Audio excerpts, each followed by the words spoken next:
अचानक से एक एहसास होता है कि इर्द गिर्द कुछ है, शायद कोई है, दिख नहीं रहा है और कुछ है। किसी इंसान के साथ कुछ हुआ था, वो इंसान अब है नहीं। क्या एक मृत इंसान अपनी दास्तां बयां कर सकता है?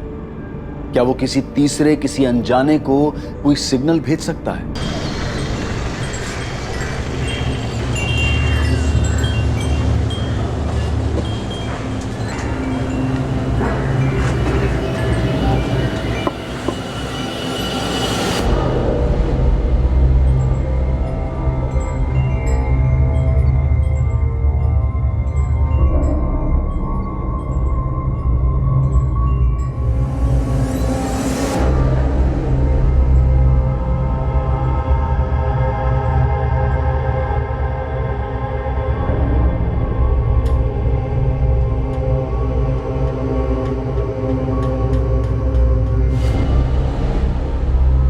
विद्या, तुलसी के लिए इतना बड़ा स्ट्रक्चर बालकनी में कौन बनवाता है? क्या मुकुंद, तुम हर दिन एक ही बात पकड़ के बैठ जाते हो यार। यार देखो तो सही, कितना अजीब लगता है ये। क्या अजीब? एक तुलसी तो है वहाँ। तुलसी थी जो कि पता नहीं कितने टाइम पहले सूख चुकी है, और एक छोटे से पौधे के लिए इतना बड़ा स्ट्रक्चर। हाँ तो बनवाया होगा। मुकुंद देखो, हम यहाँ रेंट पर रहते हैं तो इतना एडजस्ट तो करना ही पड़ेगा ना। अच्छा ठीक है, जब तुम अपना घर बनवाना तो वहाँ ऐसा कुछ मत बनवाना, ओके? यार मैं इसलिए बोल रहा हूँ क्योंकि देखो वो कितनी जगह घेर रहा है, कितना अजीब है सब कुछ, और वो पौधा ना जाने कितने टाइम पहले सूख चुका है। तो हम वहाँ नया पौधा लगवा देंगे। वैसे भी तुलसी का होना घर के लिए शुभ होता है, क्या बोलते हो? वो घर नए शादीशुदा जोड़े मुकुंद और विद्या ने किराए पर लिया, लेकिन वो तुलसी क्यारा इतना बड़ा, इतना अजीब था कि मुकुंद चाहकर भी उसे अनदेखा नहीं कर पाता था। उसकी वजह से मुकुंद बेचैन हो जाता था, और अब मुकुंद और विद्या को इस घर में एक दिल दहला देने वाला अनुभव होने वाला था।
विद्या,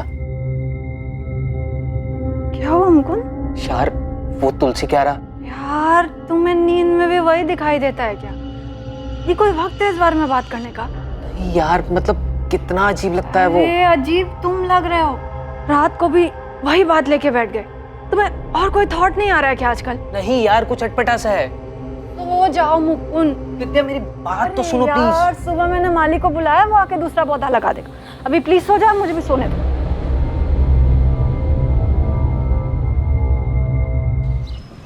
तुलसी का पौधा एक बच्चे की तरह होता है मैडम, बहुत ख्याल रखना पड़ता है।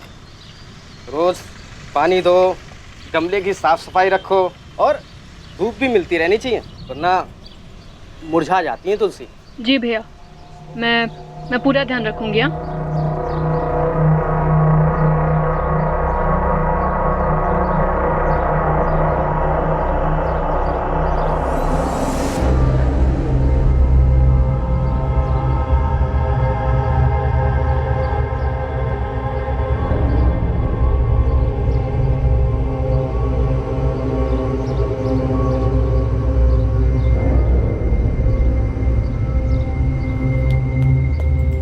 लीजिए मैडम, हो गया।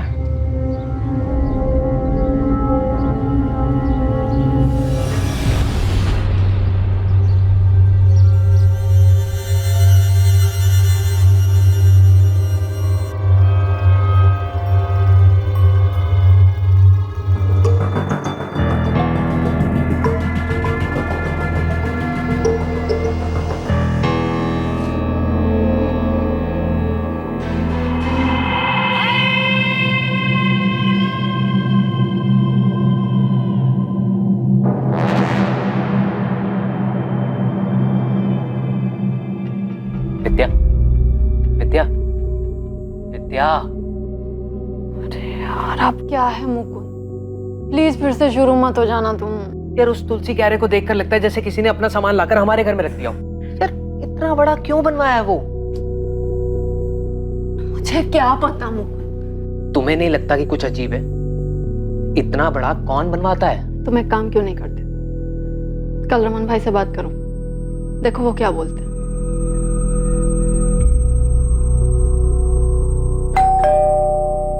अरे क्या हुआ मुकुंद, अचानक से बुलाया, फोन पे भी कुछ बताया नहीं, कुछ प्रॉब्लम हुआ क्या? नहीं रमन भाई, कोई प्रॉब्लम नहीं है। आइए ना, अंदर आइए। रमन भाई घर बहुत अच्छा है, सब कुछ ठीक है यहाँ। हाँ। लेकिन वो बालकनी में क्या हुआ? आप चलिए ना, मैं दिखाता हूँ आपको। चलो क्या हुआ बोलो। अब ये जो आपने तुलसी के लिए बनवाया है, ये काफी बड़ा है, काफी जगह भी घेरता है और अच्छा भी नहीं लग रहा है। थोड़ा बड़ा तो है, लेकिन अभी बन गया तो क्या करें बोलो। अगर आप बोले तो हटवा दूं इसे। हटवाओगे मेरे को कोई दिक्कत नहीं है, लेकिन जो भी खर्चा होगा वो तुम देना, मेरे से मत मांग। हाँ, आप उसकी टेंशन मत लीजिए, मैं देख लूंगा वो सब। ये तोड़ने में जो टाइल वाइल टूटेगा, जो नुकसान होगा, उसका पैसा तुम्हारे डिपॉजिट में से काट लूंगा। आप उसके लिए बेफिक्र रहिए रमन भाई, मैं बहुत ध्यान रखूंगा उस चीज का। हाँ तो फिर करवाओ, चलो।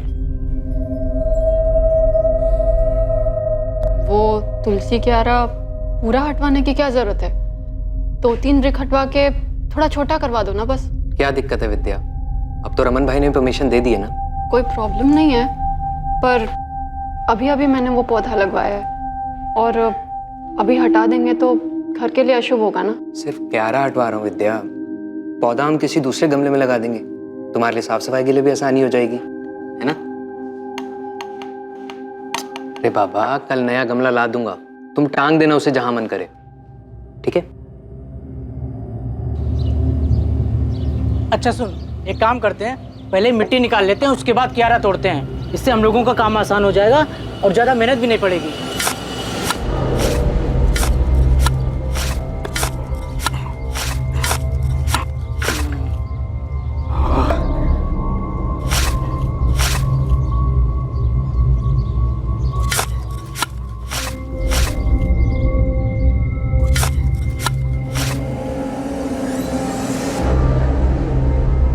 अबे ये क्या है? कपड़ा जैसा कुछ है क्या है यार? चल खींच, खींच, राजू खींच। भैया, भाभी, अरे क्या हो गया, क्यों चिल्ला रहे हो? भैया देखो उसमें है क्या अंदर, देखो भाभी देखो।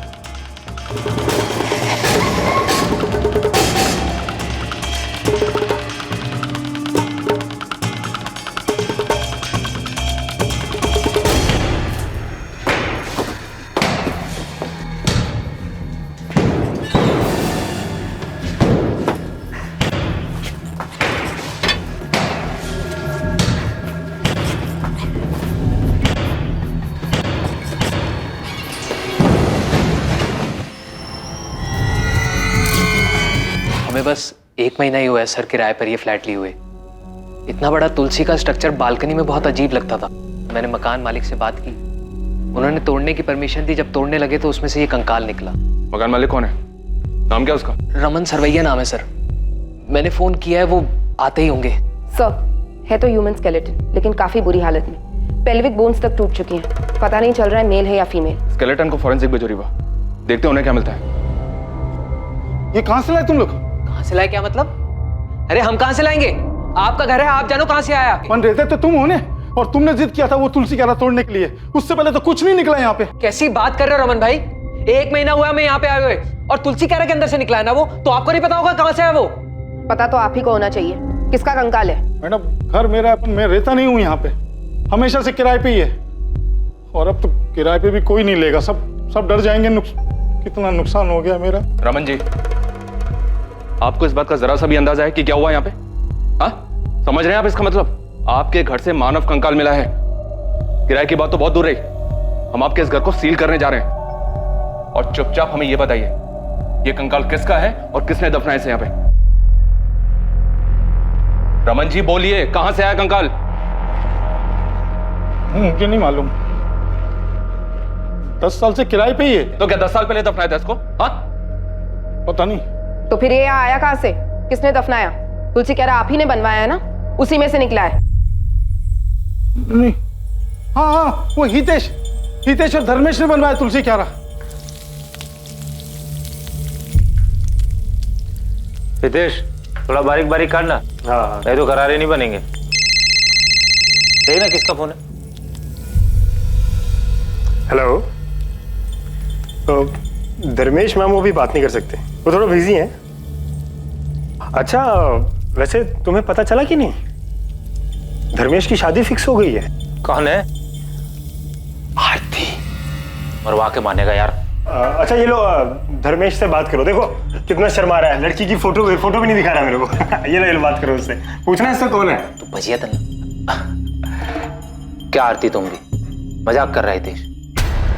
दोनों मामा भांजे थे, लेकिन रहते एकदम दोस्त जैसे थे। करते क्या थे? वो कोई कंसल्टेंसी कंपनी में काम करते थे। ये तुलसी क्यारा किसने बनवाया था? मामा ने या भांजे ने? हितेश, मुझसे हितेश ने बोला था, भांजे ने। रमन भाई रेंट। हाँ। अच्छा वो रमन भाई, एक रिक्वेस्ट है। बोलो बोलो। हम लोग क्या सोच रहे थे कि वो बालकनी में एक तुलसी क्यारा बना लेते हैं। तुलसी क्यारा? जी। हाँ, एक छोटा गमला ले आओ ना, तुम्हारा काम भी हो जाएगा और सस्ते में हो जाएगा। बोलो।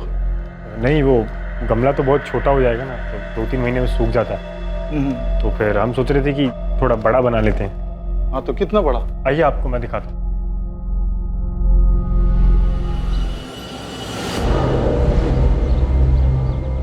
यहाँ पे समझ लो 2 फीट या 3 या 4 फीट। अरे इतना बड़ा क्यों? अरे रमन भाई बचपन से इसको तुलसी का शौक है, इसके घर में भी तुलसी है, जिद कर रहा था। मैंने कहा रमन भाई से बात कर ले। अपन बोला ना गमला ले लो, ये तोड़ने ओड़ने का काम बच जाएगा और अच्छा भी नहीं लगेगा इतना बड़ा, बोल रहा हूँ। अरे रमन भाई, आप उसकी बिल्कुल चिंता मत करो, मैं एकदम अच्छे से बनवा दूंगा और पता भी नहीं चलेगा कि बाद में बना है। अरे रमन भाई बनवाने दो। प्लीज रमन भाई। अच्छा सुनो, अगर बनवाना है ना तो अपने खर्चे पे बनाना, मैं दूंगा नहीं पैसा एक भी। हाँ, और नुकसान नहीं होना चाहिए। चलो बनाओ, अगले महीने आता हूँ।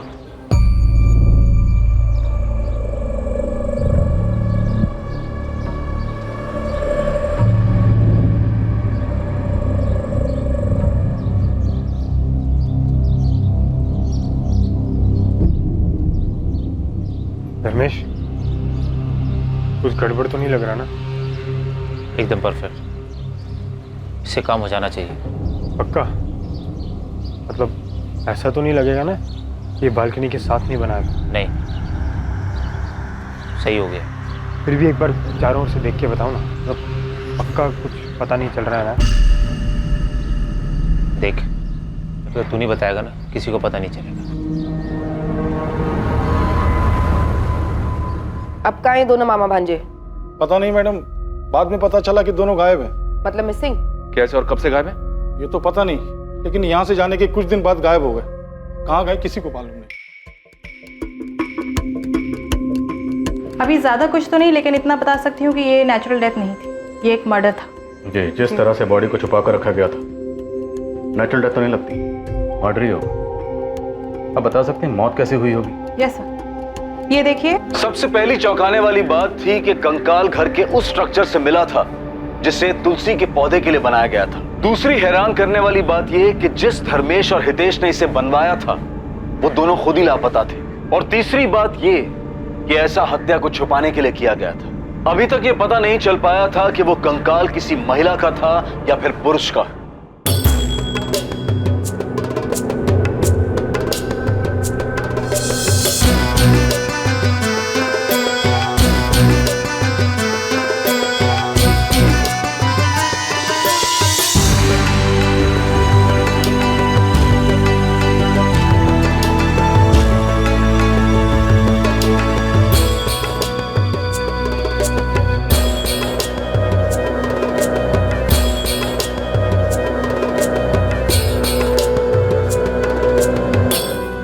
घर खाली कब किया उन दोनों ने?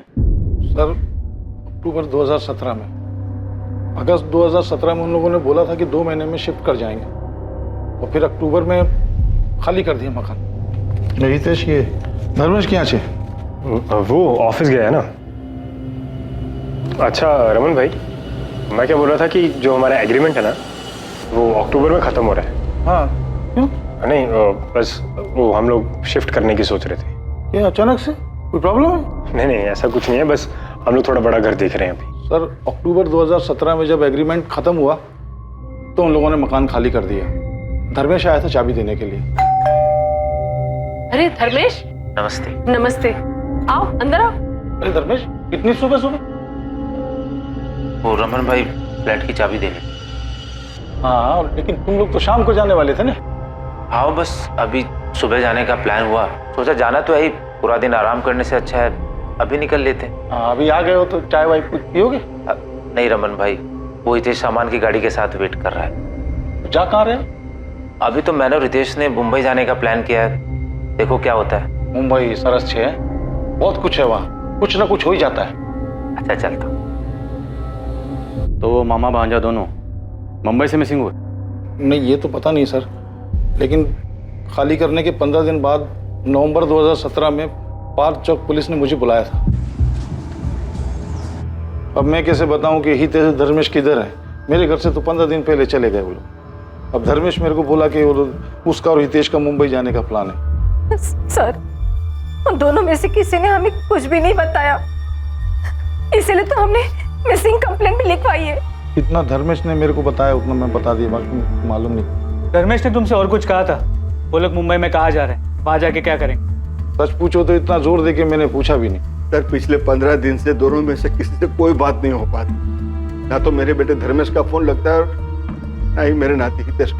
सर मेरी भी हितेश भैया से 15 दिन पहले ही बात हुई थी और उस पर भी वो मैसेजेस से कांटेक्ट में थे। सर ये देखिए, लेकिन इसमें भी भैया ने कभी कहा नहीं कि वो मुंबई जा रही है। जब भी मैं पूछती तो बोलते वो सूरत में ही है।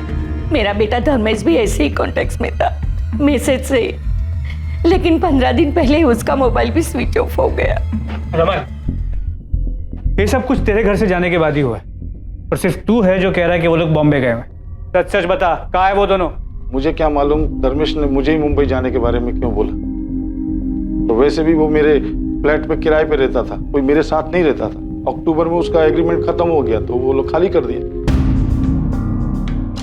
वो हितेश और धर्मेश के खाली करने के बाद यानी अक्टूबर 2017 से लेके अभी कुछ दिनों तक 2 अलग अलग लोग किराए पे रहे उस मकान में, और उनके खाली करने के बाद ये मुकुंद और विद्या आए थे। सर 1 महीने के लिए भी खाली नहीं रहा। बहुत लकी मकान है वो।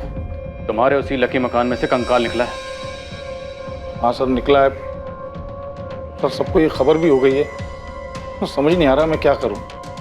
सबको पता चल गया, कोई किराए पे भी नहीं रहेगा वहां, और बेचूंगा तो बिकेगा भी नहीं वो।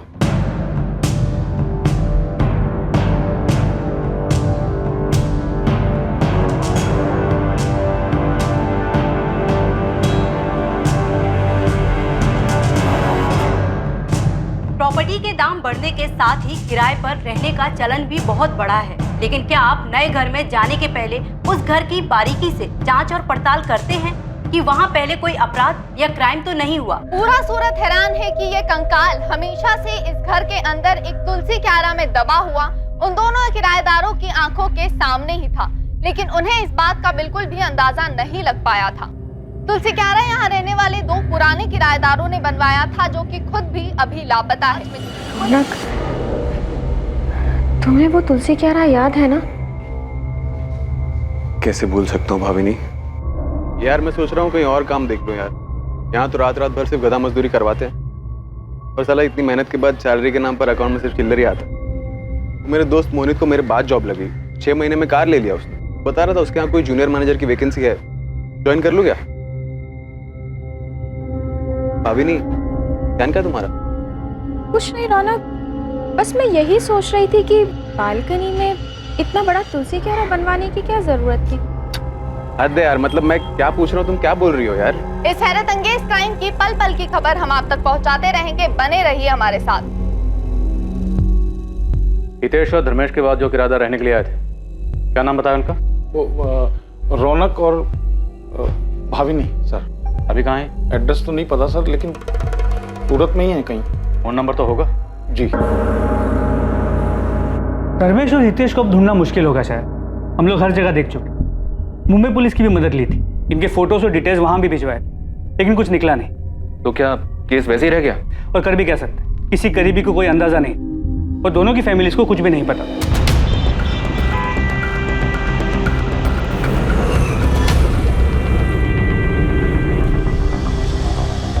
अच्छे लड़के थे दोनों, पता ही नहीं चलता था कि दोनों मामा भांजे थे।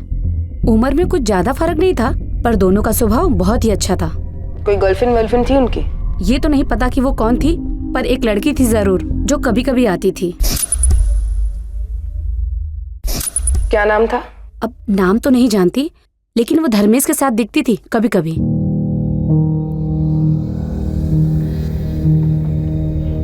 लता बहन, कैसे हैं आप? मजा मा धर्मेश, तू कैसा है? एकदम अच्छा। चलो मिलते हैं बाद में। और हाँ, कभी कभी हितेश भी होता था उसके साथ। तो होता ही नहीं है। क्या हो गया लता बहन? आपकी तबीयत कुछ ठीक नहीं लग रही। और डॉक्टर के पास जा रही हूँ बेटा, थोड़ी तबीयत खराब है। दोनों के साथ रहती थी? गर्लफ्रेंड थी या कुछ और? अब मुझे क्या मालूम मैडम, जो देखा था वो बता दिया। एक लड़की 2 बंदों के साथ आती जाती थी, वो भी किसी भी टाइम पर। सोसाइटी वालों ने कभी ऑब्जेक्ट नहीं किया? और अमन भाई को इस बारे में पता था?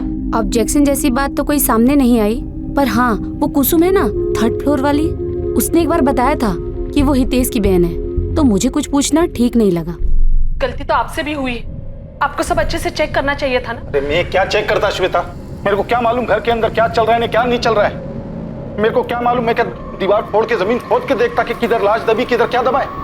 वो जो भी था, अब सब यही बोल रहे हैं कि रमन भाई के घर से कंकाल मिला। अब तो बोलने तो अभी क्या कर सकते हैं, तो क्या मालूम था तो वो लोग इतना सब कुछ कर देंगे और फिर गायब हो जाएंगे।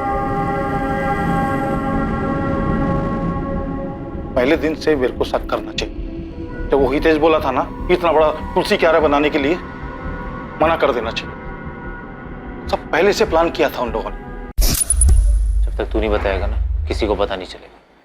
धर्मेश और हितेश के ऑफिस गए थे आप लोग, वहां से कुछ पता चला क्या? जी, हम लोग दोनों के ऑफिस गए थे पता करने। ये धर्मेश एक कंसल्टेंसी फर्म में काम करता था। वहां उसके कलीग से बात करने के बाद मुझे लगा कि कुछ तो अटपटा है। जी हाँ, धर्मेश हमारे ही ऑफिस में काम करता था।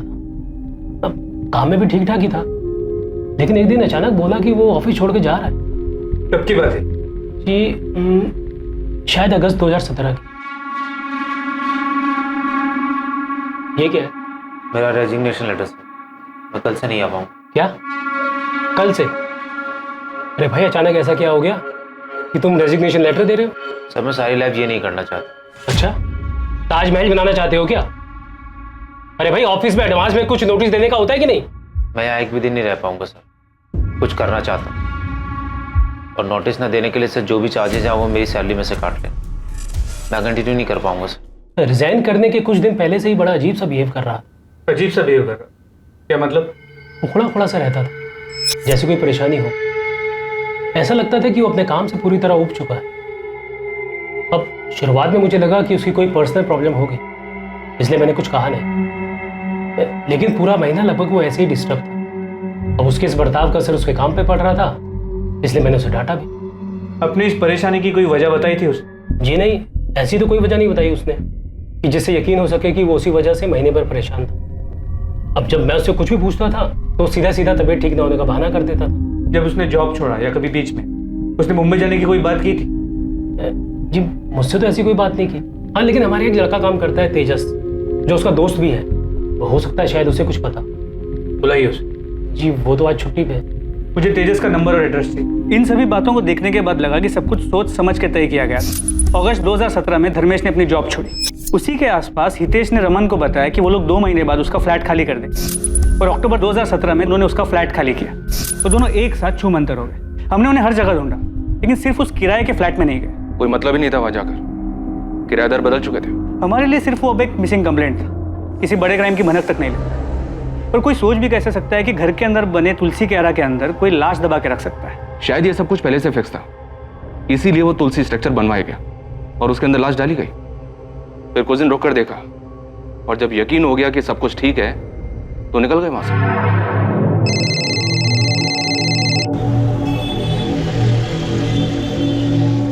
हाँ रिवा बोलो।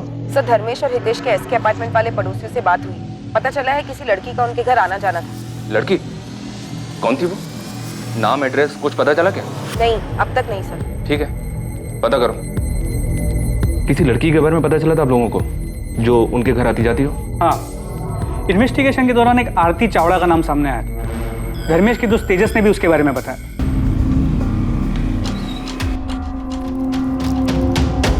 धर्मेश और हितेश कहाँ हैं तेजस? सर मुझे नहीं पता सर। सर मेरी दोस्ती तो सिर्फ धर्मेश से थी, हितेश से मेरा कोई लेना देना नहीं है सर। इनफैक्ट नौकरी छोड़ने के बाद उसने मेरा फ़ोन उठाना भी बंद कर दिया और थोड़े दिन के बाद उसका नंबर भी स्विच ऑफ आने लगा। तेजस, तुम ये तो जानते होगे कि ये दोनों लापता है। दोनों की फैमिलीज ने मिसिंग कंप्लेंट भी फाइल की। हाँ सर, हमारे टीम लीडर सुयश सर ने बताया था मुझे। धर्मेश ने तुम्हें कभी मुंबई जाने के बारे में कुछ बताया था? नहीं सर। ऐसे अचानक से क्यों छोड़ रहा है? तूने मुझे भी नहीं बताया। कोई दूसरी जॉब मिल गई क्या? तो अचानक क्यों छोड़ रहा है? कुछ छुपा रहा है ना तू मुझसे? वो हितेश के साथ मिलके कुछ बड़ा प्लान कर रहा है ना तू? क्या मतलब? क्या कर रहा हूँ मैं? मतलब साफ है, कोई ऐसे जॉब क्यों छोड़ेगा यार? मतलब तुम दोनों मिलके कुछ बड़ा बिजनेस प्लान कर रहे हो। हाँ, वो अभी सोच रहा हूँ करने की। कुछ होगा तो बताऊंगा ना तुझे।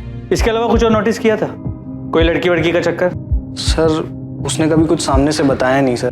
धर्मेश और हितेश के कॉल रिकॉर्ड्स में एक कॉमन नंबर मिला है। इस लड़की आरती का है।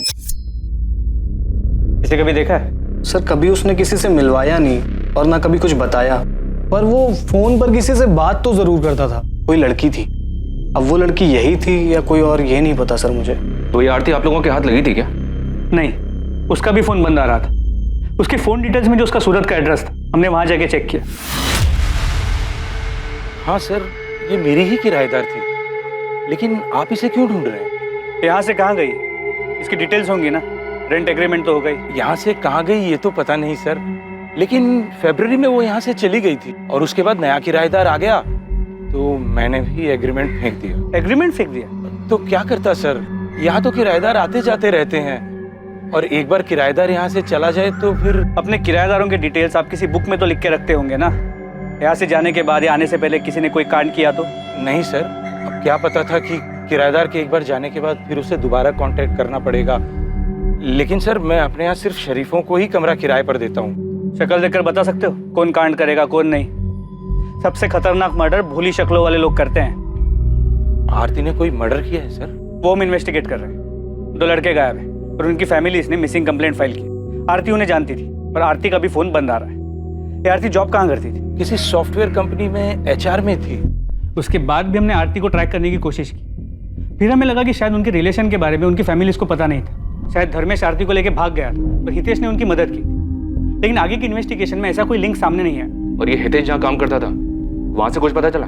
हितेश एक टूर्स एंड ट्रेवल्स की कंपनी में काम करता था। हितेश वो तो गजब का धोखेबाज निकला सर। अगस्त 2017 को सैलरी निकाला मेरे पास और उसके बाद तो उसने दर्शन ही नहीं दिया। कितना फोन किया मैंने, पर लड़का बात करने तक को राजी नहीं। उसके बाद कभी उससे कांटेक्ट हुआ? बस सर एक मैसेज किया था उसने, जगन भाई मैं काम छोड़ रहा हूँ, दूसरा काम पकड़ लिया है। अब मैं उसको क्या बोलता सर? शिरडी का 2 टूर सर पर था जो इस हितेश के भरोसे बुक किया था मैंने, लेकिन वो साला तो टांग दे गया ना। हितेश की बहन नमिता, माँ सरला, पिता दलपत, धर्मेश के पेरेंट्स कोकिला और हसमुख, उन दोनों की खोज खबर लेने के लिए महीनों तक फोन करते रहे। शुरू में तो वो हर हफ्ते पुलिस स्टेशन आते थे, फिर वक्त भी था तो आना बंद किया, पर पूरे 1 साल तक वो लोग फोन करते रहे। और शायद वो लोग भी ये बात समझ गए, इसलिए अक्टूबर 2018 के बाद उन्होंने कभी फोन नहीं किया। इतनी इन्वेस्टिगेशन की आप लोगों ने, कहीं किसी मोड़ पर आपको ऐसा लगा क्या कि ये दोनों किसी गलत काम में थे? सुनील, ऑफ द रिकॉर्ड कहूँ तो एक पल के लिए लगा था कि इन लोगों ने ऐसा ही कोई क्राइम किया और इसीलिए भाग रहे हैं, लेकिन ये प्रूव करने के लिए हमारे पास कोई भी सुराग नहीं थी और फिर हम दूसरे केसेस में बिजी हो गए। लेकिन हमें कभी भी ऐसा नहीं लगा था कि इन्होंने उस किराए के फ्लैट में इतना बड़ा कांड करके लाश को दफन किया। यस, अगर वो कंकाल सामने नहीं आता तो किसी के लिए भी इस बात का अंदाजा लगाना बहुत मुश्किल था। हम लोग हार्ड एंड क्रिमिनल्स पे नजर रख के क्राइम को कंट्रोल कर सकते हैं, लेकिन कोई ऐसे लोगों का क्या करे? इनके तो घर वालों को भी नहीं पता होता कि इनके दिलों में क्या चल रहा है। बादशाह पुलिस को उनकी तहकीकात में कोई लीड नहीं मिली? नहीं सर, कोई लीड नहीं मिली। लेकिन ये भी अजीब है सर कि हितेश और धर्मेश के बाद रौनक और भाभी ने उसी घर में किराए पर रहे, पर उन्हें भी कोई स्मेल नहीं आई।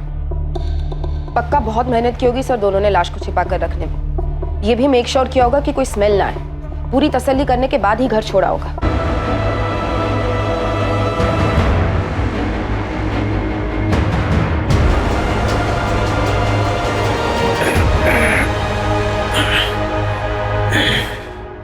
धर्मेश, ऐसे तो कुछ नहीं होगा। हमें ध्यान देना होगा कहीं कोई बदबू ना आए। हाँ हितेश, हमें समय समय पे चेक करना होगा। अगर पड़ोसियों को बदबू आ गई ना, हम फंस जाएंगे। ये आरती भी हमारे लिए पहेली बनी हुई है। रुपेश, कहीं वो कंकाल आरती का तो नहीं?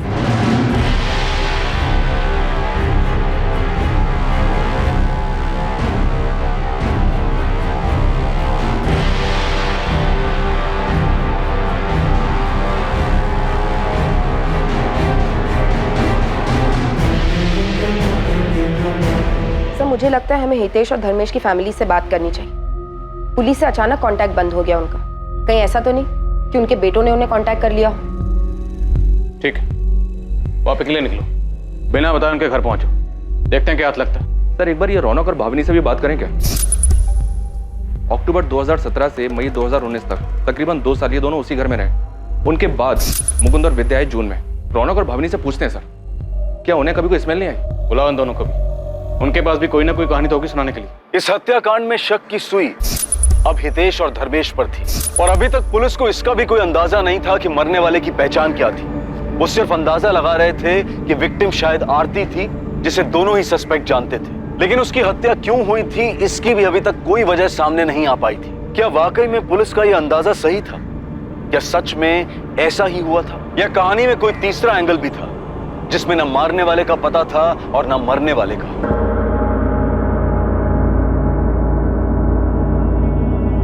पुलिस की एक टीम हितेश और धर्मेश की फैमिली को ढूंढते हुए गुजरात के एक छोटे से शहर वापी पहुंचती है, जहां हितेश और धर्मेश की फैमिली रहती थी। दूसरी तरफ सूरत पुलिस ने रमन के पुराने किराएदार रौनक और भाविनी को पूछताछ के लिए थाने बुलाया, जो कि उस घर में धर्मेश और हितेश के जाने के बाद रहने आए थे। रमन सरवैया का 12 SK अपार्टमेंट्स वाला किराए का वो फ्लैट सील कर दिया गया। रमन सरवैया डर और फिक्र में परेशान हो रहा था, क्योंकि उसका घर अब क्राइम सीन बन गया था। तुम लोगों ने कुछ नहीं किया तो फिर डर क्यों रहे हो? कैसे नहीं डरे सर, 2 साल रहे हम उस घर में। जब से कंकाल के मिलने की बात पता चली है, रातों की नींद गायब हो गई सर हमारी। सर हमने किसी से कहा नहीं, लेकिन वो 2 साल बहुत मुश्किलों भरे थे, इसलिए घर चेंज किया। अब समझ आ रहा है वो दिन इतने मुश्किलों भरे क्यों थे, क्योंकि सर वो घर ही मानूस था। हम तो हमारे नए फ्लैट ओनर से पिछले किराएदार के बारे में 4 बार बात कर चुके हैं। रौनक, मैं समझ सकता हूँ कि तुम लोग किस डर से गुजर रहे थे, पर क्या आप लोगों को वाकई कोई स्मेल नहीं आई? या पता नहीं था कि किस चीज की स्मेल है, इसलिए इग्नोर किया? सच में सर, वहाँ कोई स्मेल नहीं थी। लेकिन वो तुलसी क्यारा देखकर बड़ा अजीब सा लगता था। इतना बड़ा तुलसी क्यारा बनवाया क्यों था? हमने सोचा कि रमन भाई से बात करें, लेकिन हम कुछ नहीं बोले। अगर वो बुरा मान जाते तो हमें अगले दिन घर खाली करवा देते। वो तुलसी क्यारा रमन भाई ने बनवाया था? घर उनका था, इसीलिए हमें लगता है उन्हीं ने बनवाया। एक बार जब रमन भाई किराया लेने आए तो तुलसी का पेड़ सूख गया था। हाँ पूरे। रमन भाई चाय। हाँ, अरे ये तुलसी में पानी नहीं डालते क्या? देखो ना कितना सूख गया है। अब याद से डाल दूंगी। वो रमन भाई, हमको पेड़ पौधों का शौक नहीं है ना, इसीलिए कभी ध्यान नहीं दिया। नहीं, मेरे को भी पेड़ पौधे का ज्यादा शौक नहीं है, लेकिन अभी घर में है तो सुखा के तो मार नहीं सकते ना। हाँ। 2-4 बूंद डाल दिया करो, क्या पता फिर से हरा हो जाए। उनका बोलना उस वक्त हमें अजीब नहीं लगा था, लेकिन अब जब पता चला है कि उसमें सिर्फ तुलसी नहीं थी, तो हम सोच रहे थे कि क्या रमन भाई को उस बारे में कुछ पता था। तुम्हें क्या लगता, रमन भाई ने जानबूझकर ऐसा बोला था? ऐसे ही कैसे किसी पर उंगली उठाए सर, उनके लिए भी ठीक नहीं होगा।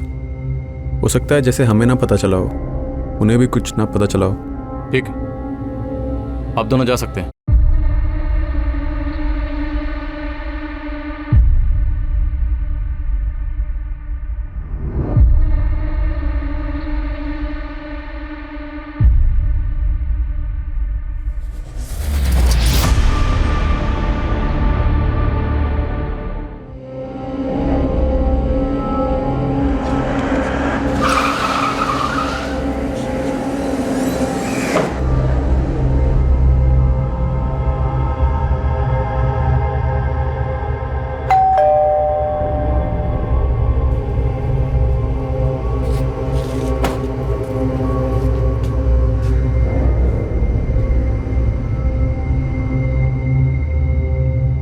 वो दोनों जिस घर में रहते थे वहां से कंकाल मिला है हमें। उस घर में तुलसी, क्यारा, धर्मेश और हितेश नहीं बनवाया था। कंकाल मतलब हड़पिंजर? हाँ, लाश छिपाई है उन्होंने, जो कंकाल बनकर अब सामने आई है। हमें शक है कि दोनों ने मिलकर मर्डर किया है, इसीलिए 2 सालों से फरार है। क्या बोल रही है मैडम आप? एक तो आप उन दोनों का पता नहीं लगा पा रही है और ऊपर से इस तरह का बेकार इल्जाम लगा रही है उन पर। देखो, बेवजह नाम मत घसीटो दोनों का। कोई सबूत है या बस ऐसे ही तुम्हारे वादों की तरह तुम्हारे दावे भी खोखले, हवा हवाई? इसलिए तो आए हम लोग यहाँ पे। बस एक बार वो दोनों हाथ लग जाएं, वो खुद आप लोगों को बता देंगे। फिलहाल आप लोग हमें बताइए कि वो दोनों कहाँ हैं। हम कैसे बताएं मैम? जाके अपनी पुलिस से पूछिए ना। हमने तो मिसिंग कंप्लेंट दर्ज करवाई थी दोनों की, तब तो आपको कुछ नहीं मिला था। साथ मत दीजिए उनका। मर्डर हुआ है यहाँ प्लान तरीके से। मान लीजिए हमारे बच्चों ने ऐसा कुछ किया हो जो कि हो नहीं सकता। चलिए एक बार के लिए मान लेते, और ये भी मान लेते हैं कि हमें पता था, तो फिर हम पुलिस स्टेशन में मिसिंग कंप्लेंट करवाने क्यों जाते? एक लड़की के बारे में पता चला हमें, जिसका उनके घर पे आना जाना था। आरती नाम है उसका, धर्मेश की गर्लफ्रेंड थी। कुछ पता है आप लोगों को उसके बारे में? सच में हमें कुछ नहीं पता। उन दोनों ने हमें कुछ भी नहीं बताया था। इससे पहले जो पुलिस आई थी ना, उन्हें भी हमने ये सारी बातें बता दी थी। मैम, पहले वाली पुलिस को भी आरती के नाम के अलावा उसके बारे में कुछ नहीं पता था। और एक बात, आपके आंगन में जो तुलसी का पौधा है, हितेश को पसंद था क्या? हाँ मैडम, उसे रोज सुबह तुलसी के पत्ते खाने की आदत थी। आप दोनों एक बात याद रखिए, धर्मेश और हितेश अपराध करके भागे हुए मुजरिम हैं। उन दोनों में से किसी को भी छुपाना अपराध करने जैसा ही है। तो अगर कुछ भी पता चले तो आप लोग हमें इन्फॉर्म करेंगे तुरंत।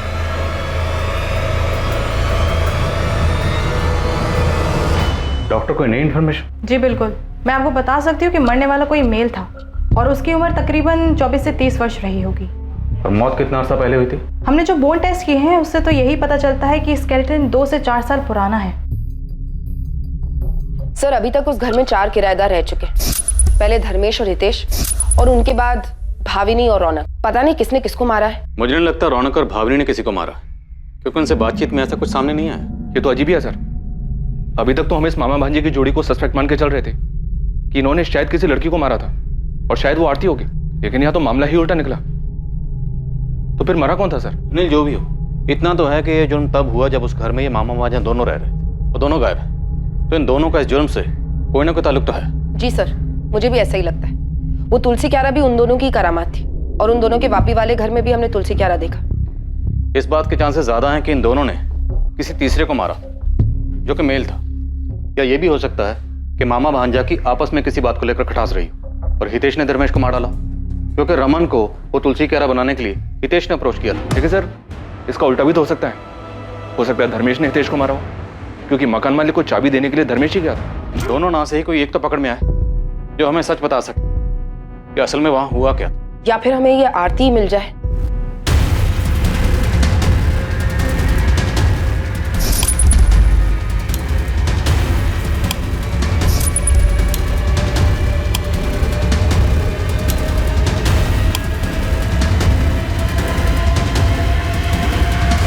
पुलिस के पास आगे कोई रास्ता नहीं था, इसलिए उन्होंने नए सिरे से तहकीकात को आगे बढ़ाने का फैसला किया, और इस बार भाग्य उनका साथ देने वाला था। उनकी पूछताछ में घटनाओं के सबसे चौंका देने वाले मोड़ पर ले जाने वाली थी।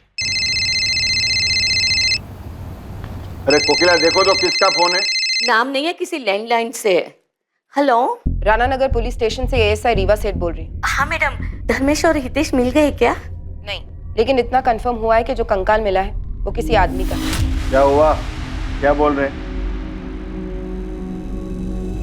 हेलो?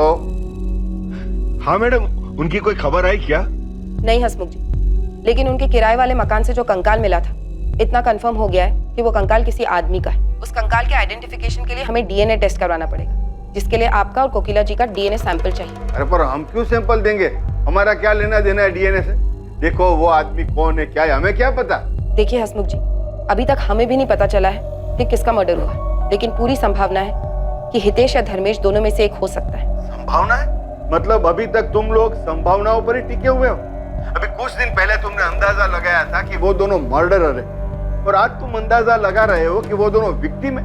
हम ये बात नहीं कह रहे हैं कि वो कंकाल धर्मेश और हितेश के ही हैं। वो किसी और के भी हो सकते हैं, पर ये बात कंफर्म करने के लिए मैं डीएनए टेस्ट करना होगा ताकि शक की कोई गुंजाइश ना रहे। रूटीन प्रोसीजर है। हम सूरत आ जाएंगे। Thank you so much. क्या कह रही थी पुलिस?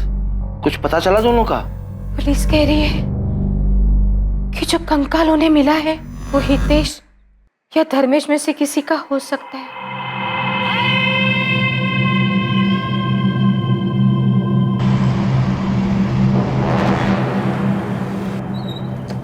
धर्मेश तुम्हारा दोस्त, तो उसने कुछ तो बताया होगा। दिमाग पे थोड़ा जोर डालो। वो मुंबई में नया बिजनेस खोलने की सोच रहा था, शायद उस बारे में कुछ कहा। सर धर्मेश ने मुझसे मुंबई जाने के बारे में कोई बात नहीं करी थी और नया बिजनेस शुरू कर रहा था। क्या हुआ? क्या सोच रहे? सर बात थोड़ी पुरानी है, पता नहीं आपके काम की है भी या नहीं। तेजस काम की है या नहीं है ये हम देखेंगे। तुम्हें जो भी पता है बताओ। सर एक बार धर्मेश ने मुझसे कहा था कि वो अपना फोटो स्टूडियो शुरू करना चाहता है। Dharmesh photo studio? हाँ सर, कॉलेज में उसने फोटोग्राफी का कोर्स भी किया था। फोटोग्राफी के बारे में तो हमें किसने कुछ नहीं बताया। सर 4 या 5 साल पुरानी बात है, जब उसने कंसल्टेंसी फर्म ज्वाइन करी थी तब उसने मुझे बताया था। सही है यार, तू ना निकाला ये, बताया नहीं यार तूने कभी कि तू इतना बेहतरीन फोटोग्राफर है। इस फर्म में क्या कर रहा है तू? बाहर निकल, बहुत पैसा है फोटोग्राफी में। तुझे क्या लगता है मैंने ट्राई नहीं किया होगा? खुद का स्टूडियो था मेरा, कुछ करना चाहता था, सोचा था, बस जरूरी नहीं ना जो सोचे वो हो जाए। क्यों, ऐसा क्या हुआ? याद मत दिला। उस नरेंद्र को अपना पार्टनर बनाया, दोनों ने मिलकर साथ पैसों का जुगाड़ किया, स्टूडियो खोला, लेटेस्ट इक्विपमेंट डाले, सब अच्छा चल रहा था। फिर पता नहीं किसी ने उसके कान भर दिए, धोखा दिया उसने मुझे। काफी झगड़ा हुआ हम दोनों के बीच में, फिर खटास इतनी बढ़ गई स्टूडियो बंद करना पड़ा। तुम जानते हो इस नरेंद्र को? इसके बारे में और कुछ बताया था? नहीं सर, धर्मेश ने बताया था कि वो उसका कॉलेज का फ्रेंड है। सर धर्मेश ने अपने कंपनी वाले रेज्यूमे में अपने कॉलेज का नाम Shankar Moolchandani college of arts and commerce लिखा है। तेजस, जिस झगड़े का जिक्र धर्मेश ने किया था वो बड़ा झगड़ा था, मतलब मारपीट हुई थी? वो तो पता नहीं, पर इस बारे में बात करते समय बहुत उदास हो गया था वो। ठीक है, हो सकता है इन्फॉर्मेशन हमारे कुछ काम की, लेकिन अगर तुम्हें कुछ भी याद आए तो तुरंत हमें कॉन्टेक्ट करना। Okay sir. उसके कॉलेज में पता करें सर, हो सकता है ये धर्मेश नरेंद्र के बैच का ही हो। हाँ पता करो, अच्छा खासा बिजनेस था, हो सकता है कि नरेंद्र की वजह से हाथ से निकला। किसी बहाने से बुलाया नरेंद्र को वहां पर सालों पुरानी भड़ास निकालने के लिए। अब मुमकिन है कि वो स्केल्टन नरेंद्र का। पता करता हूँ सर। जी नरेंद्र नाम का एक स्टूडेंट था हमारा, धर्मेश वगेला की ही क्लास में था वो। 2011 में ही ग्रेजुएट हुए थे दोनों। कोई कांटेक्ट नंबर या और कोई डिटेल है आपके पास? कांटेक्ट नंबर तो नहीं है, लेकिन एड्रेस है उसका। वो देहरादून से ही था। ठीक है, एड्रेस दीजिए।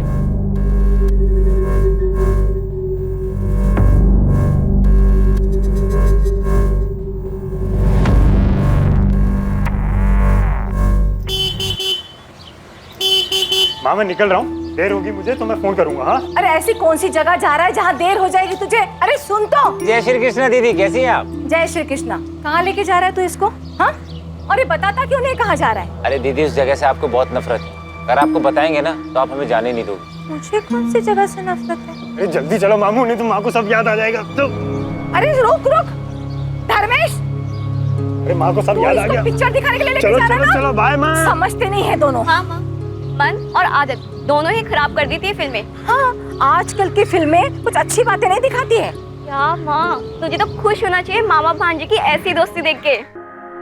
माँ, पुलिस क्या कह रही है कि धर्मेश और हितेश दोनों ने एक दूसरे को?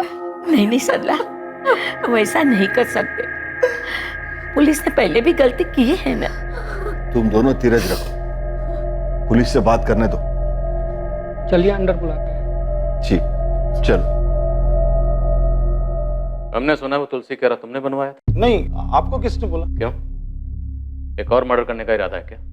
भावनी ने बताया, उसी भावनी ने जिसे तुम बार बार तुलसी क्यारे में पानी डालने के लिए बोलते थे। बड़ी चिंता थी तुम्हें सूखे हुए तुलसी के पौधे की? नहीं नहीं, वो तो तुलसी का पौधा था तो मैंने देखा तो बोल दिया पानी डालो, वरना मेरा कोई और इरादा नहीं था।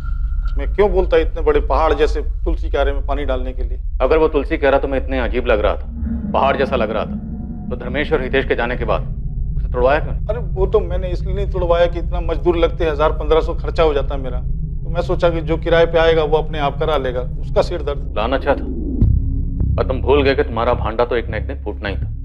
और ये काम किया विद्या और मुकुंद ने। और वो तुलसी कह रहा तुमने इसलिए नहीं तुड़वाया क्योंकि तुम जानते थे कि उसके अंदर क्या है। तुमने सोचा मौका अच्छा है, अनजान बन के पीछे छुड़ा लेता हूँ। नहीं नहीं नहीं, मैं कसम खा के बोल रहा हूँ, मेरे को कुछ नहीं मालूम था कि उसके अंदर क्या कोई लाश है कि कंकाल है, मालूम नहीं था। मालूम होता तो मैं क्यों तुड़वाने को बोलता, अपने पैर पे कुल्हाड़ी क्यों मारने को बोलता।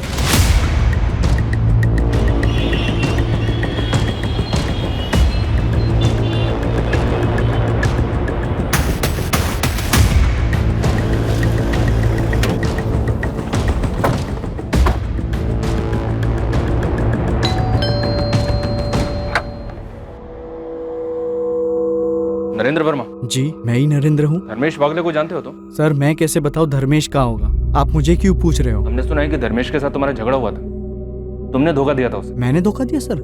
सर सच बात तो ये है कि वो खुद एक धोखेबाज था। यही देहरादून में फोटोग्राफी स्टूडियो शुरू किया था हमने। 3 महीने सर किसी तरह मैंने गाड़ी खींची और नहीं हो पाया सर।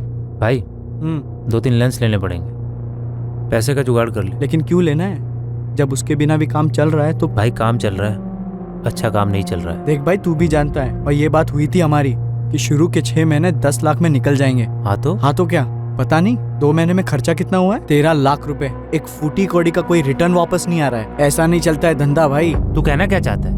ये पैसे ना बिजनेस में लगे, मेरे ऊपर खर्चा नहीं हुआ है। और मेरा टाइम मेरी मेहनत, उसका क्या भाई?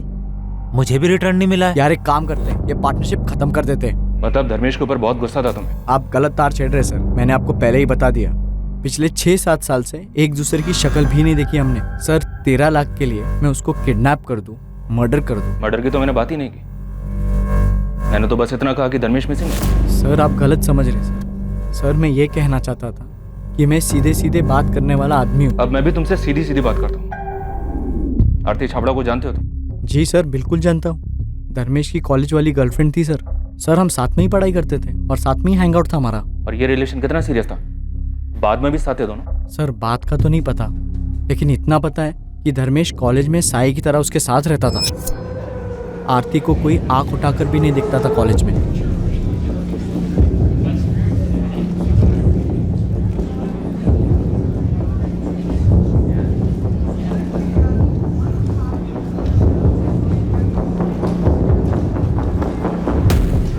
एक मिनट, क्या घूर रहा है? लड़की अनकंफर्टेबल हो रही है, दिखाई नहीं दे रहा है। ओ बॉडीगार्ड, तू जाना अपना काम कर। बंदी है मेरी वो, ऊपर से अकड़ भी दिखा रहा है। यार से समझा रहा हूँ ना, मत घूर। ओ बॉडीगार्ड, मैं तो घूरूंगा, तू क्या कर लेगा?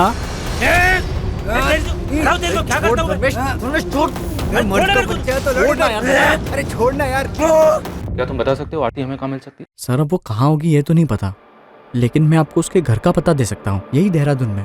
एड्रेस दो उसका। जहां एक तरफ देहरादून गई पुलिस अब तक हाथ ना आने वाली आरती चावड़ा तक पहुंचने के करीब थी, वहीं दूसरी तरफ सूरत में कुछ चौंकाने वाले घटनाक्रम सामने आने वाले थे जो पुलिस के सामने सवालिया निशान की तरह खड़े होने वाले थे। क्या थी ये खबर? क्या ये खबर इस केस की दशा और दिशा दोनों बदलने वाली थी?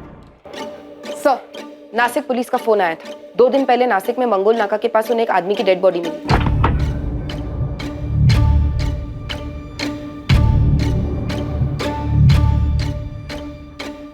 शायद अक्यूज जल्दबाजी में विक्टिम का आईडी प्रूफ निकालना भूल गया। विक्टिम की आइडेंटिफिकेशन धर्मेश वाघेला के नाम से, लेकिन मर्डर के बाद पत्थर से उसका चेहरा बिगाड़ दिया गया। अगर धर्मेश की बॉडी नासिक में मिली है तो कंकाल किस गहजों में मिला? हितेश या फिर किसी और का जिसके बारे में हमने सोचा ही नहीं? आरती, क्या इन दोनों मर्डर्स के पीछे आरती? हो सकता है सर, ये डेड बॉडी मिलने के बाद तो हमारा पूरा केस ही उलट गया।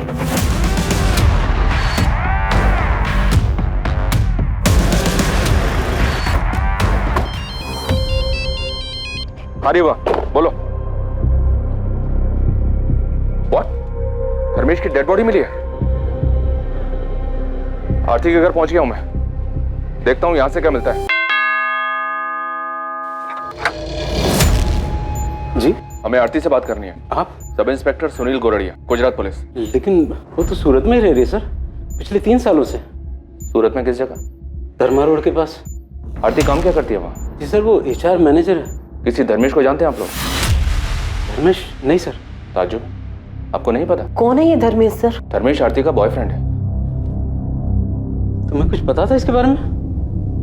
नहीं जी, मुझे भी अभी पता चल रहा है। पर हुआ क्या सर? धर्मेश की डेड बॉडी मिली हमें, और उसका भांजा हितेश मिसिंग है। जिस घर में धर्मेश और हितेश किराए पर रहते थे, हमें पहले वहां कंकाल मिला, और अब धर्मेश की बॉडी। इन सबसे आरती का क्या लेना देना सर? भरत जी, आरती सूरत में एक ऐसी अकेली इंसान है जिसे धर्मेश और हितेश जानते थे। मैं आरती को फोन करता हूँ सर। नहीं, आप उसे कॉल नहीं करेंगे। उसका कॉन्टैक्ट नंबर और एड्रेस हमें दीजिए, और जॉब डिटेल्स भी। तो ना, इसमें आरती की ही भलाई है। अगर हमारे यहाँ से जाने के बाद आप उसे इन्फॉर्म नहीं करेंगे तो। ये क्या बोल रहे हैं आप?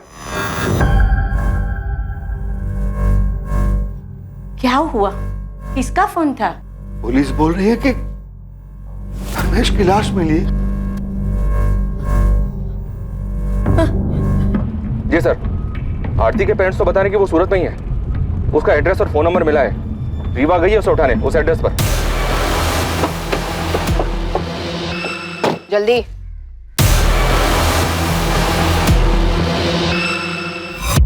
आरती, तुम्हें हितेश और धर्मेश को ढूंढने में हम अपना पहले ही बहुत वक्त बर्बाद कर चुके हैं। अब हमारा और वक्त बर्बाद मत करना। अगर अपनी सलामती चाहती हो तो बता दो कंकाल किसका था। कंकाल? हाँ, कंकाल। किसका कंकाल? इंसानी कंकाल, जो हमें उस मकान में तुलसी कारा के नीचे मिला जहाँ धर्मेश किराए पे रहता था। वो कंकाल जिसकी खबर पूरे जमाने को है, हर न्यूज़पेपर, हर न्यूज़ चैनल में खबर है, लेकिन तुम्हें खबर नहीं है। सर, मैं न्यूज़ भी नहीं देखती। मेरे घर पे तो न्यूज़पेपर भी नहीं आता है। लेकिन तुम तो उस मकान में जाती थी ना। धर्मेश की गर्लफ्रेंड थी ना तुम उस घर में वो तुलसी कारा तो याद होगा ना? याद है सर, देखा था मैंने, लेकिन मुझे कैसे पता कि उसके अंदर क्या है और धर्मेश और हितेश ने ही कुछ किया है। लेकिन वो तुलसी क्यारा बनवाया तो उन दोनों ने था ना। बालकनी के बीचों बीच इतना बड़ा तुलसी क्यारा बनवाया, तुम्हें अजीब नहीं लगा? आरती, क्या जानती 2017 में क्या हुआ था? मैं सच कह रही हूँ, मैं कुछ नहीं जानती हूँ। तब तो तुम ये भी नहीं जानती हो कि अक्टूबर 2017 से धर्मेश और हितेश गायब थे, और अब धर्मेश की लाश मिली। धर्मेश की लाश? धर्मेश की लाश 2 दिन पहले बॉडी मिली है उसकी, नासिक में। मर्डर हुआ उसका 2 दिन पहले। अक्टूबर 2017 से हितेश और धर्मेश कहाँ गायब थे? मेरी कुछ समझ में नहीं आ रहा है कि आप क्या बोल रहे हैं। मुझे तो ये भी नहीं पता कि धर्मेश और हितेश मिसिंग हैं। अब आप कह रहे हैं कि उसकी लाश मिली। आखिरी बार पूछ रहा हूँ, 2017 में क्या हुआ था? तुम तीनों ने मिलकर किसे मारा था? हमने किसी को नहीं मारा सर। तुम भागी क्यों थी? अपना फोन नंबर क्यों चेंज किया? सर, मैं भागी नहीं थी, मेरा फोन खो गया था, इसलिए मैंने नया नंबर लिया था। सर, मुझे सच में नहीं समझ आ रहा है कि आप क्या बोल रहे हैं। धर्मेश से तो अभी 10 दिन पहले मेरी बात हुई है, और अब आप कह रहे हैं कि वो मिसिंग है, मर्डर। हितेश के साथ तुम्हारा क्या रिश्ता था? सर, धर्मेश और मैं कॉलेज के दिनों से रिलेशनशिप में थे। वो कॉलेज के बाद यहाँ सूरत शिफ्ट हो गया था, और मैं वहाँ देहरादून में ही रह गई थी। हम मिल नहीं पाते थे, इसलिए मैं भी यहाँ शिफ्ट हो गई, तभी हितेश से मिली। हितेश, देख कौन आया। तेरी मामी आरती। मुझे लगा ही था। अच्छा लगा तुमसे मिलकर आरती। वैसे धर्मेश ने मुझे कभी बताया नहीं, लेकिन अब समझ में आ रहा है क्यों नहीं बताया। तुम हो ही इतनी ब्यूटीफुल। अब क्या कर रहा है? तेरी मामी है। मामी लोग बुड्ढी होती, लेकिन ये तो मैं ना तुम्हें आरती बुलाऊंगा, ठीक है? मामी नहीं। देख लो, चलेगा। अब कोई तो होगा जिसके साथ मिलकर मैं धर्मेश की बैंड बजा सकूंगा। वाह बेटा, मामी क्या थी, मामा का प्यार भूल गया। धर्मेश और हितेश बिल्कुल दोस्त जैसे थे। उनको देख के कोई कह ही नहीं सकता था कि वो मामा भांजे हैं। तुम्हारा हितेश के साथ क्या रिश्ता था? सर, मेरे तो फ्रेंड जैसा था। मुझे लगा तुम कहोगे कि गर्लफ्रेंड बॉयफ्रेंड। ये क्या बोल रहे हैं सर? मैं यहाँ बैठी हूँ, इसका मतलब कुछ भी बोलेंगे आप? मेरे छोटे भाई जैसा था वो। लेकिन हमने तो सुना है कि तुम अक्सर उसी के साथ दिखती थी। तो इसका ये मतलब निकालेंगे आप? जरूरी है कि लड़की जिस भी लड़के के साथ दिखे वो उसका बॉयफ्रेंड ही हो? भाई या दोस्त नहीं हो सकता? बिल्कुल हो सकता, लेकिन भाई जैसा दोस्त अगर मिसिंग हो, बॉयफ्रेंड का मर्डर हुआ और जहाँ वो दोनों रहते थे वहीं तुलसी कारा के नीचे कंकाल मिले, तो चीजें इतनी आसान नहीं है। ये कहना मुश्किल है कि लड़की जिसके साथ घूम रही थी वो भाई था, दोस्त था, क्या था? पर मुझे सच में समझ नहीं आ रहा है कि मैं आपसे क्या बोलूं। धर्मेश ने अपना जॉब छोड़ा था कि वो अपना फोटो स्टूडियो स्टार्ट कर सके, और उसका फोटो स्टूडियो सेटअप होते ही हम शादी करने वाले थे। तुमने कहा कि 10 दिन पहले तुम्हारी धर्मेश से बात हुई थी। वो सिर्फ तुम्हारे कांटेक्ट में था, अपने घर वालों के क्यों नहीं? सर, मुझे सिर्फ इतना पता है कि वो अपने फोटो स्टूडियो के लिए पार्टनर्स ढूंढने के लिए गुजरात और बॉम्बे में घूम रहा था। फिर अक्टूबर 2017 में उसने मुझे फ़ोन पर ही बताया कि उसने और हितेश ने वो घर खाली कर दिया है। सर उसके बाद उन दोनों से मेरा कांटेक्ट टूट गया। मैंने 1 महीने तक फ़ोन किया लेकिन कोई बात नहीं कर रहा था। दोनों का फ़ोन स्विच ऑफ आ रहा था। फिर 1 महीने बाद धर्मेश का लैंडलाइन नंबर से फ़ोन आया। हेलो आरती, धर्मेश बोल रहा हूँ। कैसी हो तुम? कैसी हूँ मैं? कैसे छोड़ के गए थे तुम? कहाँ चले गए थे तुम धर्मेश? आई एम सॉरी आरती, वो मैं गुजरात से बाहर हूँ। स्टूडियो के लिए कुछ पैसे का जुगाड़ करने गया, बस उसी में लगा हूँ। इधर उधर भटक रहा हूँ। जैसे कुछ सेटल होता है तुम्हें बता दूँ। और हितेश भी मेरे साथ है, तुम टेंशन मत लो। बिना बताए ऐसे कैसे चले गए? मिल के भी तो जा सकते थे ना? अच्छा मुझे अभी निकलना है, बाद में बात करता हूँ। Okay bye. उसके बाद पिछले 2 सालों में मैं और धर्मेश कभी कभी ही मिलते थे। हर बार वो एक अलग शहर से मिलने आता था। फिर 1 महीने पहले जब मैं और धर्मेश मिले तो उसने बताया कि वो मुंबई सेटल हो गया है। तुमने नोटिस किया वो कभी कुछ परेशान रहा हो? परेशान तो था सर, पर मुझे लगा कि वो अपने बिजनेस के लिए पैसे जुटाने में परेशान है। इतने दिनों तक हितेश से तुम्हारी कोई बात नहीं हुई सर। शुरुआत में 1-2 बार धर्मेश से पूछा था मैंने, पर उसने कहा कि वो अपने मेरठ वाले ट्रैवलिंग जॉब में बिजी है। तुम्हें धर्मेश ने जो बताया तुमने मान लिया? पुलिस को बेवकूफ समझती हो क्या? सर मैं किसी को बेवकूफ नहीं समझती। धर्मेश ने जो बोला मैंने यकीन कर लिया। और हितेश का नया नंबर भी नहीं था मेरे पास, और हितेश चाहता तो वो भी मुझे कांटेक्ट कर सकता था, पर ऐसा नहीं हुआ। ठीक है तुम जा सकते हो, लेकिन शहर छोड़कर कहीं मत जाना।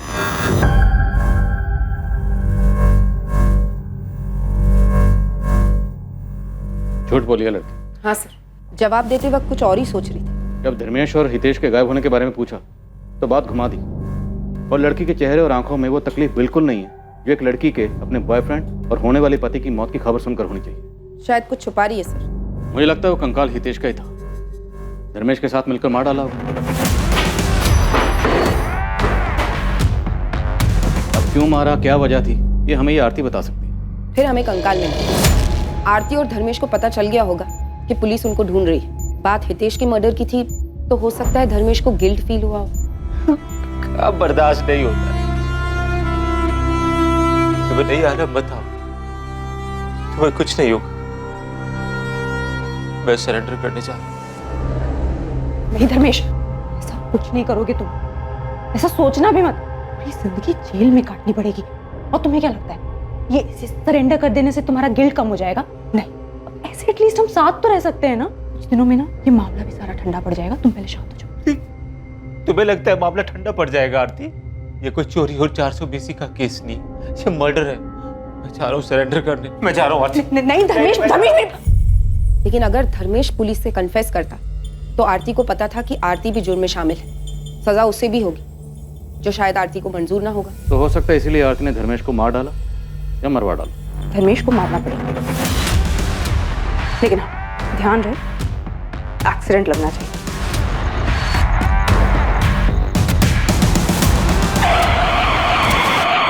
और उसके बाद चेहरा बिगाड़ा गया किसी पत्थर से। ये एक्सीडेंट में खराब हुआ चेहरा नहीं है, तो शायद ये एक मर्डर केस हो सकता है जिसे एक्सीडेंटल डेथ के तौर पे प्रेजेंट करने की कोशिश की गई है। चेहरा बिगाड़ा गया मतलब साफ है, डेफिनेटली मर्डर है। वही तो सर, अगर आरती का प्लान धर्मेश को मारने का था तो फिर चेहरा क्यों बिगाड़ा? ताकि बॉडी की शिनाख्त ना हो पाए, हम किसी नतीजे पर ही नहीं पहुंच पाए। हम धर्मेश को ढूंढते रहते और धर्मेश हमें कभी मिलता ही ना। और ये आरती हमारे सामने बेचारी गर्लफ्रेंड की एक्टिंग करती रहती, हमें यही कहती कि मेरा प्रेमी मुझे धोखा देकर भाग गया और मर्डर कर दिया उसने। और हमें भी यही लगता कि बेचारी गर्लफ्रेंड कितना सच बोली, जबकि उसका असली सच हमारे सामने कभी ना आता। सर, हमने कहीं आरती को छोड़कर गलती तो नहीं कर दी? अगर ऐसा है तो वो भाग भी सकती है। The number you have called is currently switched off.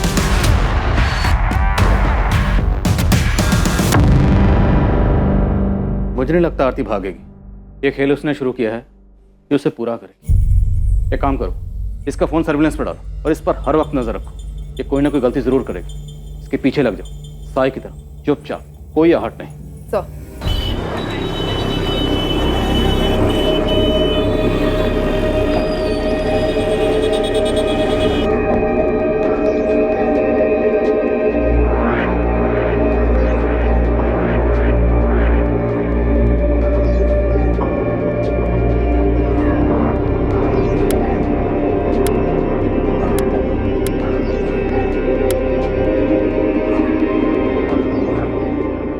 जो बॉडी नासिक पुलिस को एक्सीडेंट साइट से मिली थी, उसकी शिनाख्त के लिए धर्मेश की फैमिली को बुलाया गया। चेहरा बिगड़ा होने के बावजूद कोकिला वाघेला ने अपने बेटे धर्मेश की लाश को पहचाना। उसका अंतिम संस्कार हुआ। पुलिस भी वहां मौजूद थी और उनकी नजर आरती पर भी गई, जो फैमिली से दूर खड़ी थी। उसके चेहरे पे तो साफ दिख रहा था कि वो दुखी है, लेकिन धर्मेश की मौत की संजीदगी उसकी आंखों में नहीं झलक रही।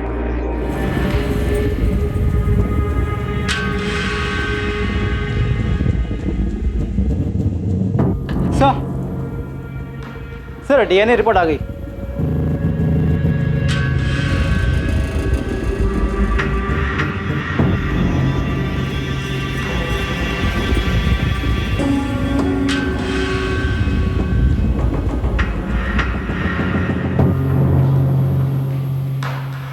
मेरी तो कुछ समझ में ही नहीं आ रहा है कि सब क्या हो रहा है। कौन मारेगा धर्मेश को? और ये हितेश कहाँ चला गया? अपने मामा के अंतिम संस्कार में भी नहीं आया। क्यों भाग रहा है ये हितेश? कहीं इसने तो धर्मेश को नहीं मारा? माँ, आपको ऐसा लगता है कि वो दोनों मर्डर कर सकते हैं? मैं नहीं मानती कि धर्मेश मामा और हितेश भैया एक दूसरे के साथ ऐसा करेंगे। जरूर उनके साथ कुछ गलत हुआ है। बस एक बार हितेश भैया मिल जाए।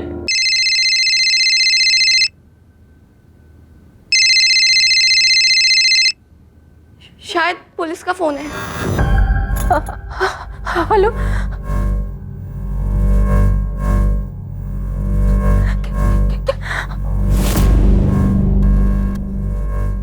माँ, क्या हुआ माँ? बोलो माँ। सरला, क्या कह रही थी पुलिस? कंकाल हितेश का ही है। कंकाल की आइडेंटिटी के खुलासे ने केस को पलट कर रख दिया था।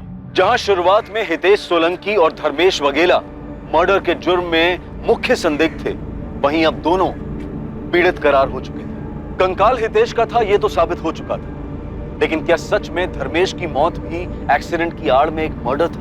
आखिर 2 साल पहले ऐसा क्या हुआ था? इन 2 सालों में धर्मेश कहां था? और सबसे ज्यादा जरूरी सवाल ये कि इन दोनों की हत्या की साजिश के पीछे कौन था? पुलिस इन सवालों के जवाब तलाशने में लगी हुई थी और इस वक्त उन्हें आरती चावड़ा पर ही सबसे ज्यादा शक था। क्या पुलिस वाकई सही दिशा में थी या फिर इन सब के पीछे कोई और ही था जो पर्दे के पीछे से अपनी उंगलियों पर सभी को कठपुतली की तरह नचा रहा था? सर, आरती अपने घर से निकल चुकी। हमारी कांस्टेबल लगी है उसके पीछे। आरती को उठा लेते हैं सर। नहीं सुनिए, ये आरती कोई बड़ा गेम खेल रही, खेलने दो इसे, लेकिन आंख नाक कान मुंह सब खुले रखो। ये आरती कोई ना कोई गलती जरूर करे।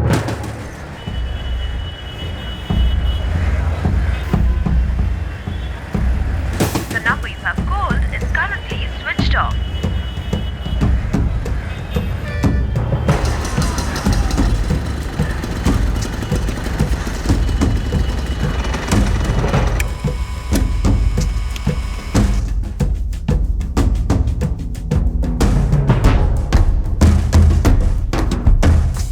આપે જે નંબર ડાયલ કર્યો છે તે પહોંચની બહાર છે। पिछले कुछ दिनों से काफी परेशान हूँ। मैंने पूछा भी, लेकिन कुछ बताती ही नहीं है। चुप छुपाकर किसी के साथ फोन पर बात करती है क्या? सर, किसी से बात होती है या नहीं होती ये तो मुझे नहीं पता, लेकिन मैंने उसे बार बार फोन करते हुए देखा है। कभी उदास हो जाती है और ज्यादातर चिड़चिड़ी रहती है। कोई अंदाजा है आपको कौन है वो जिसे फोन करती है? नहीं सर, इससे ज्यादा कुछ नहीं पता।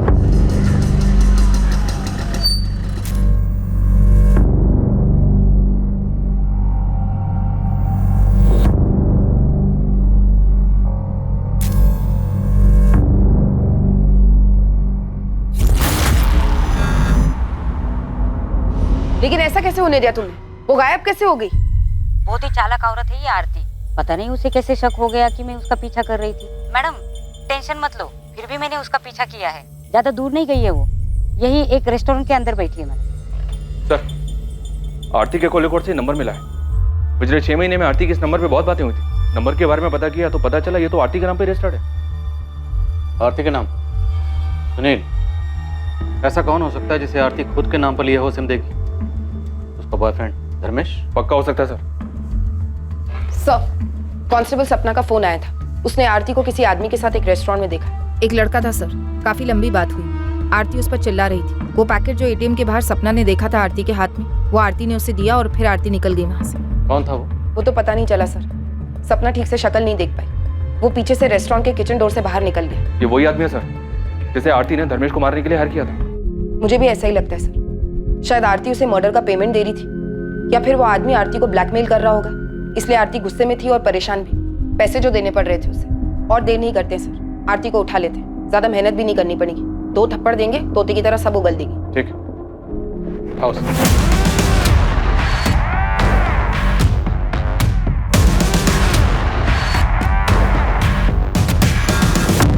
तो तुमने धर्मेश को मरवाया। जिस शख्स से मरवाया उसके मुंह में पैसे ठोसे थे, लेकिन वो तुम्हें ब्लैकमेल कर रहा है, इसलिए आजकल इतनी परेशान हो।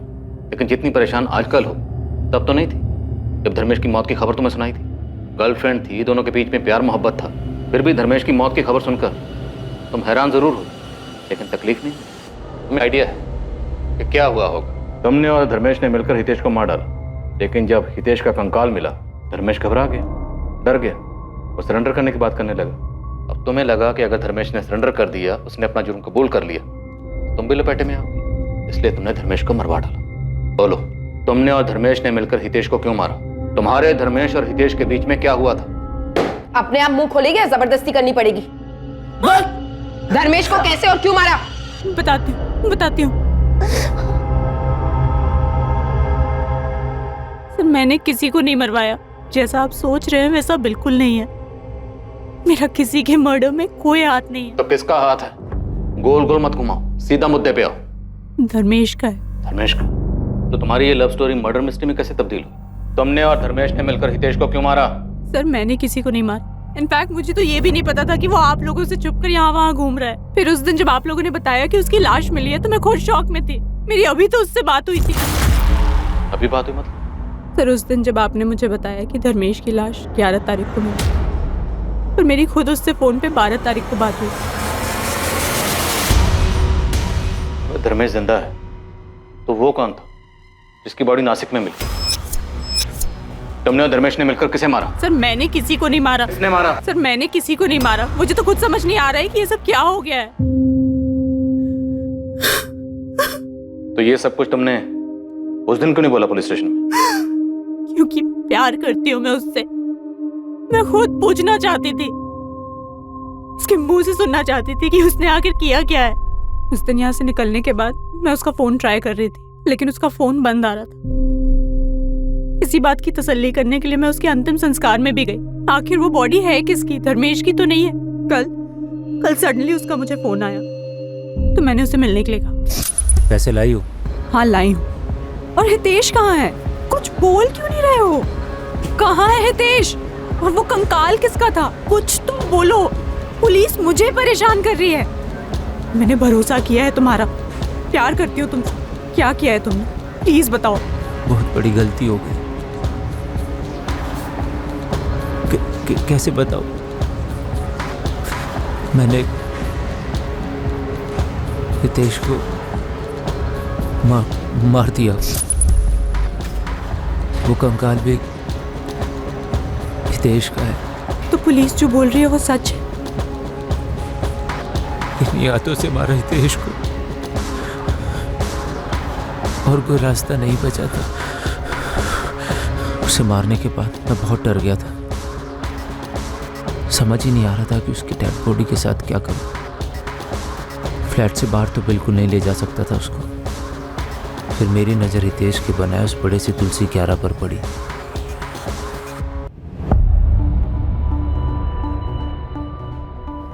मैंने इंटरनेट पर ढूंढना शुरू किया कि डेड बॉडी को जल्दी से जल्दी डिकम्पोज कैसे किया जा सकता है।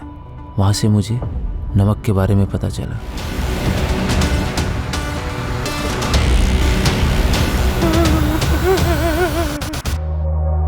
मुझे पता था मेरे पास वक्त नहीं है। कितना भी भाग लूं, कभी ना कभी तो पकड़ा ही जाऊंगा। रास्ते में किसको मारा था? किसकी बॉडी थी धर्मेश? उसको मैंने नहीं मारा था। एक्सीडेंट हुआ था उस आदमी का। मुझे कोई अंदाज़ा नहीं है कि वो आदमी कौन था।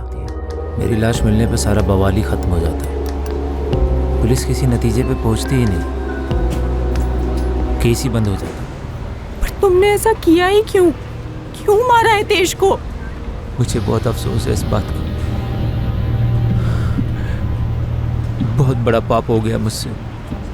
हम यहाँ से भाग चलते हैं कहीं दूर, बहुत दूर। मैं जानता हूँ मुझसे जो हुआ है उसे भुलाना बिल्कुल भी आसान नहीं। पर तुम सच में मुझको एक मौका दो। मैं सच में तुमसे बहुत प्यार करता हूँ। आरती, कोई जल्दी नहीं है, समझ लो।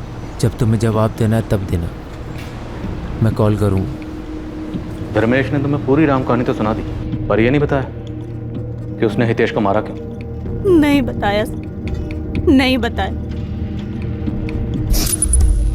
आरती ने जो पुलिस को बताया, क्या वो वाकई में सच था?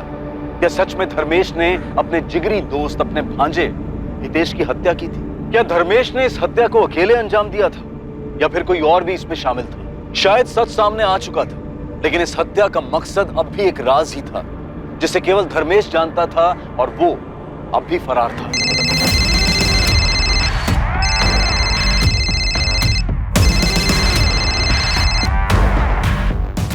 हेलो,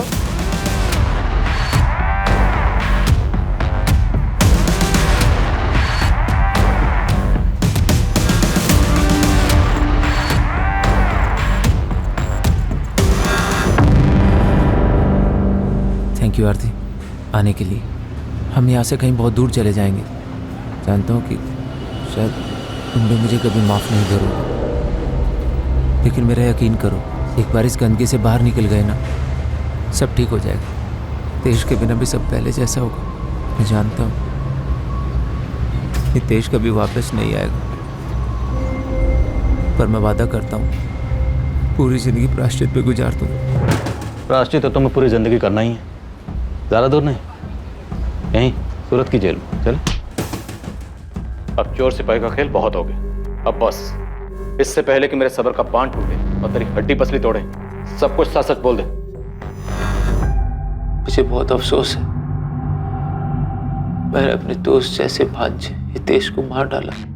मेरी मजबूरी थी, नहीं मारता तो क्या करता। तो ऐसी कौन सी मजबूरी थी जो अपने बेस्ट फ्रेंड को मार डाला?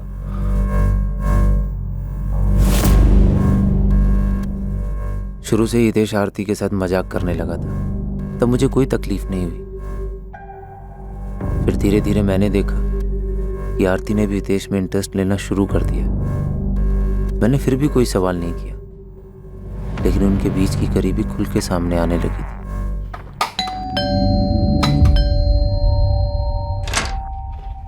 हेलो, तुम यहाँ? बताया नहीं तुम यहाँ आने वाली थी। ऐसे ही चली आई। घर पे इतना बोर हो रहा था तो मैंने सोचा यहाँ आके हितेश के जोक सुन लेते। चल।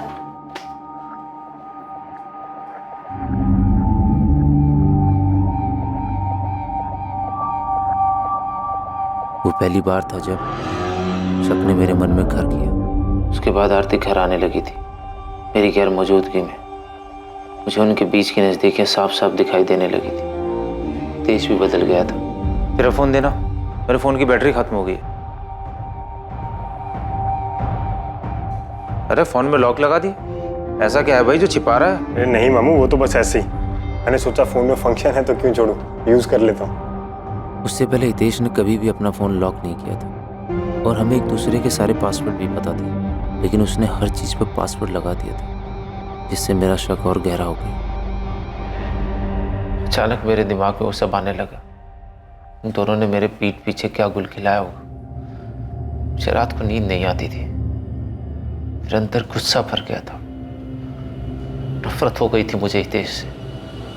उसने आरती पे बुरी नजर डाल के दोस्ती का बहुत बड़ा इम्तिहान लिया।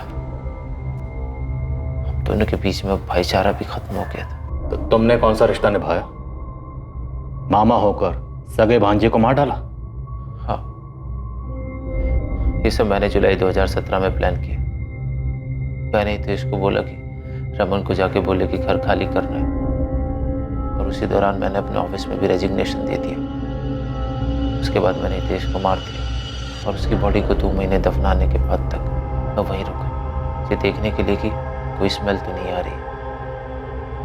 और इसी दौरान मैंने ये भ्रम फैलाया कि हितेश जिंदा है, किसी को कोई शक ना हो।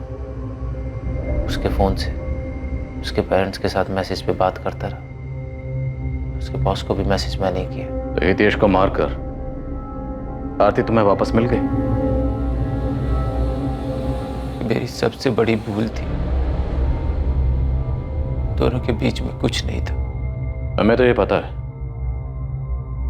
लेकिन तुम्हें कब यकीन हुआ कि उन दोनों के बीच में वाकई कुछ नहीं था? हितेश की मौत के काफी दिनों के बाद मैं आरती से मिला। उसने हितेश को लेके कुछ ज्यादा सवाल नहीं किए, मुझे लेके परेशान थी और उसे मुझ पर भरोसा भी हो गया था।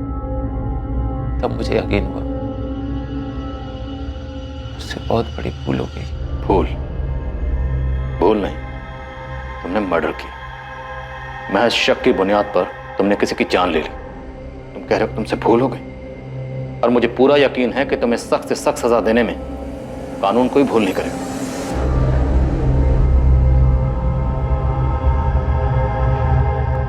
करने से पहले मुझसे तो पूछ लेते। हितेश छोटे भाई जैसा था मेरे, तुम्हारे छोटे भाई जैसा था। आरती मैंने बस करो धर्मेश, सुनने को कुछ नहीं छोड़ा तुमने। प्यार भरोसा सब बर्बाद कर दिया। पूछती रही, तुमने कभी नहीं बताया। तो तुम्हें क्या लगता है ये सब कुछ होने के बाद मैं तुम्हारा साथ दूंगी?